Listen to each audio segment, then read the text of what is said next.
Hello दोस्तों, स्वागत है आप लोग का। फ्रेंड्स, बहुत सारे बच्चे मैसेज कर रहे हैं कि सर यूपीएससी का फॉर्म तो आ गया है, बट फ़िल कहाँ से करना है आपको नहीं मिल पा रहा है, अगर परेशान हो रहे हैं, ठीक है? क्योंकि यूपीएससी की वेबसाइट पे जाते हो तो ये ऐसा खुल जाता है, राइट? इसके बाद उनको नहीं समझ में आता है कि कहाँ से सर्च करें, ठीक है? तो वेरियस प्लेसेस हैं, आप तो अब सरकारी रिजल्ट ऐसे करके हैं, उस पे जा सकते हैं, बट वो ठीक है, खोजने के लिए अच्छी चीज़ है, बट जनरली आप अगर इसकी डायरेक्ट वेबसाइट पे जाएँगे तो मेरे हिसाब से वो सबसे एक सही तरीका होगा और उससे जाना भी चाहिए, राइट? सही तरीका ये है कि आप वेबसाइट से थ्रू ही जाके करें, जो भी आपको फ़िल करना है, जैसे भी करना है, वो that is the like correct way. सबसे करेक्ट तरीका वही होता है कि आप उसके थ्रू ही जाएँगे, राइट?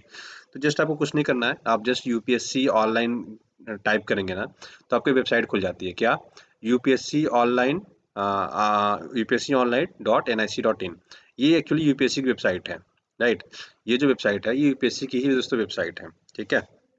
आप यूपीएससी करेंगे, जैसे यूपीएससी सर्च करेंगे तो यूपीएससी.gov.in खुलता है, बट फॉर्म भरने के लिए यूपीएससी ऑनलाइन होता है। तो यहाँ पे जितने भी फॉर्म भरे जा रहे हैं, जिसके रिजल्ट आ रहे हैं, सारा आ जाएगा। तो आने के बाद क्या करना है? Online application for various examination of UPSC, right? ये आप यहाँ पे क्लिक करेंगे। जैसे ही आप यहाँ पे दोस्तों क्लिक करते हैं, आपको एक नया पेज खुलेगा। नए पेज में क्या मिलेगा? ये कुछ ऐसे आएगा, ठीक है? इसके लिंक में क्या रहेगा? इसके लिंक की अगर हम बात करें दोस्तों, तो आपको इसमें मिलेगा, देखिए, यहाँ पे आपको ऐसे दिखेगा कुछ, ये यहाँ पे UPSC online dot G O V dot in तो रहेगा ही रहेगा। यहाँ पे main menu two dot P H P, ठीक है? तो ये बेसिकली फोल्डर होता है, तो इस फोल्डर के अंदर में बेसिकली इन्होंने ये सारी चीज़ें डाल रखी हैं, ठीक है? तो आपको कुछ ये ऐसा दिख जाएगा, ठीक है? तो ये याद रखिएगा, बेसिक चीज़ हमने एक चीज़ समझी क्या? क्या वो कहाँ से करना है? जब इस पेज पे आप आओगे, UPSC online dot N I C dot in वाले पेज पे जब आप आओगे ना, तो यहाँ पे क्या है, ये एक होम पेज है, राइट? यहाँ पे आपको गाइडलाइंस, ठीक है? कैंडिडेट के लिए क्या क्या क्या गाइडलाइंस होनी चाहिए, आपको वो सारे मिल जाएंगे यहाँ पे। गाइडलाइंस का मतलब क्या है? यहाँ पे नोटिफिकेशन का जो पेपर होता है ना, नोटिफिकेशन में क्या क्या दिया गया है, तो आपको सारा का सारा नोटिफिकेशन यहाँ पे मिल जाएगा, सारा का सारा नोटिफिकेशन यहाँ पे मिलेगा। उसके अलावा कुछ सामान्य प्रश्न होते हैं, जनरली लोग पूछते हैं कैसे फॉर्म भरना चाहिए, फॉर्म गलत हो गया तो क्या करेंगे। अच्छा, कुछ लोग, आप लोग पूछो, उससे पहले बता रहा हूँ, 2-4 लोग तो पूछ ही चुके हैं अभी तक। क्या? कि सर फॉर्म भरते टाइम गलत हो गया है, नाम गलत हो गया, फादर नेम गलत हो गया, मदर नेम गलत, कुछ भी गलत हो गया, कुछ भी गलत हो गया, आप दोबारा फॉर्म भर सकते हैं, ठीक है? आप दोबारा से फॉर्म भरिए, पिछला वाला ऑटोमेटिक डिस्कनेक्ट हो जाता है, disconnect in the sense cancelled हो जाता है। हाँ, एक चीज़ होगा कि आपको अगर हो सकता है कि देखो गर्ल्स हो, एससी हो, एसटी हो, तो फ्री में हो जाएगा, राइट? एससी, एसटी और फीमेल कैंडिडेट के लिए पैसा नहीं लगता है। उसके अलावा बाकी कैटेगरी के लिए पैसा लगेगा आपको, राइट? तो आप री-फॉर्म भरेंगे, जो सबसे लास्ट में फॉर्म भरा जाता है ना, जो सबसे लास्ट में फाइनल फॉर्म भरेंगे, वही बस ओनली कंसीडर होगा। तो ये याद रखिएगा, जो सबसे लास्ट में फॉर्म भरेंगे दैट विल बी कंसीडर, तो इसके लिए परेशान नहीं होना है, ठीक है? लास्ट डेट क्या है इसकी? लास्ट डेट है दोस्तों आपकी 22 फरवरी है, ठीक है? 2/2 से चालू हो गया फॉर्म, 22/2 तक इसका लास्ट डेट है, ठीक है?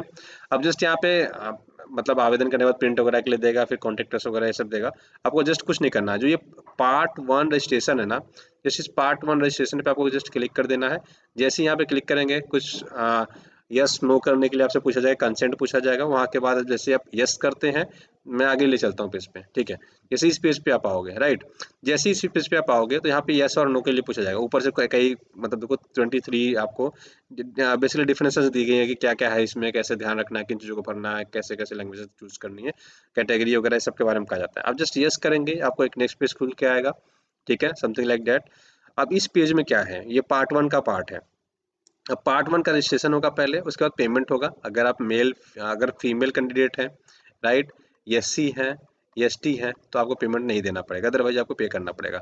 उसके बाद क्या करना है, आपको अपना एक फ़ोटो अपलोड करना है, एक साइन अपलोड करना है और एक फ़ोटो आइडेंटिटी, जैसे जनरली अगर मैं बात करूँ तो आधार कार्ड है, तो आधार कार्ड की फ़ोटोकॉपी। आधार भी लगा सकते हैं, पैन भी लगा सकते हैं, जो भी लगाना चाहे लगा सकते हैं, बट जनरली आधार कार्ड ही लगाएँगे तो ज़्यादा बेटर रहेगा आपको, और एग्ज़ाम हॉल में भी यही लेके जाइए, ठीक है? उसके बाद क्या होगा, उसके बाद आपको दोस्तों सेंटर सिलेक्शन के लिए पूछा जाएगा, ठीक है? फिर आपसे डिक्लेरेशन ली जाएगी, ठीक है? सेंटर सिलेक्शन हो जाएगा, डिक्लेरेशन ले जाएगी, फिर उसके बाद पार्ट सेकंड में क्या करेंगे, आप सब्जेक्ट चूज़ करेंगे, मीडियम क्या लेना है, राइट? ऑप्शनल क्या होना है, ये सारी चीज़ें आपको क्या करेंगे, जो आपका सेकंड पार्ट आएगा ना, उस सेकंड पार्ट में आपको ये करना है। जैसे ऐसे ही आएगा, आप यहाँ पे फुल नेम भरेंगे, याद रखिए जो कुछ भी आपका नाम हो, ठीक है? राम, श्याम, कुछ भी नाम हो तो आप ऐसे भरेंगे, फिर जेंडर चूज़ करेंगे, डेट ऑफ बर्थ चूज़ करेंगे, फिर फादर नेम, मदर नेम, फिर पूछा जाए कास्ट है। अच्छा, बहुत लोग ओबीसी में कन्फ्यूज़ होते हैं। ओबीसी में देखो 2 कैटेगरी पूछी जाती है, एक होता है क्रीमी लेयर, ठीक है? एक होता है नॉन क्रीमी लेयर, ठीक है? तो क्रीमी लेयर का मतलब क्या होता है? क्रीमी मतलब मलाई वाली लेयर, ठीक है, जिसके पास मलाई है। ओबीसी में भी 2 तरीके के लोग होते हैं, एक होते हैं जो बिलो पॉवर्टी लाइन कैसे कह सकते हो, जो गरीबी रेख मतलब एवरेज इनकम वाले हैं, जो एवरेज इनकम से नीचे हैं और एक एवरेज इनकम से ऊपर है, जिनकी मंथली इनकम मान लेते हैं 5 लाख रुपए महीना है, ऐसा समझ लो थोड़ा-सा। ठीक है, वैसे तो 8 लाख 9 लाख बेसिकली लिया जाता है, बट मैं ऐसे कह रहा हूँ। मान लेते हैं कुछ लोग 5 लाख रुपए कमाते हैं महीना, और ओबीसी में कुछ लोग ऐसे हैं जो 10,000 रुपए महीना कमाते हैं, राइट? अब उन दोनों को ओबीसी कंसीडर नहीं किया जा सकता कि ये 5 लाख रुपए महीना कमाने वाला और 10,000 रुपए महीना कमाने वाला क्या परसेंट ओबीसी है, नहीं। ठीक है, ऐसा नहीं होता। तो इसमें इन्होंने क्या कर दिया, क्रीमी लेयर। एक फिक्स इनकम से ऊपर अगर आपकी इनकम हो रही है, मान लेते हैं अगर साल का आप 12 लाख से ऊपर कमा रहे हैं, तो आप, ठीक है, अब क्या आएँगे, क्रीमी लेयर में चले जाएँगे, बेसिकली ऐसा, ठीक है। अगर आप इससे नीचे कम, अगर इससे कम कमा रहे हैं, मान लेते हैं आपको 10,000 रुपए महीना कमा रहे हैं, तो आप नॉन क्रीमी लेयर में आ जाएँगे। सिंपल सा मतलब ये है कि क्रीमी लेयर का मतलब ये हो जाएगा कि आप जनरल कैटेगरी में माने जाएँगे। क्रीमी लेयर का मतलब ये हो जाता है। जैसे ही आपने क्रीमी लेयर यस किया, इसका मतलब ये है कि आपकी इनकम बहुत ज़्यादा है, इनकम मतलब 5 लाख रुपए हो सकता है महीना कमा रहे होंगे आप, ठीक है? तो आपको इसमें क्या कर दिया जाएगा, एज़ अ जनरल कंसिडर किया जाएगा। अच्छा, जो इनकम मानी जाती है जनरली दोस्तों, आपकी नहीं मानी जाती है, आपके फादर की मानी जाती है, फैमिली की मानी जाती है, ठीक है? ये थोड़ा-सा एक कॉन्सेप्ट याद रखिएगा, ठीक है? तो हमने यहाँ पे दोस्तों बेसिकली क्रीमी लेयर और नॉन क्रीमी लेयर में थोड़ा डिफरेंस समझा, ठीक है?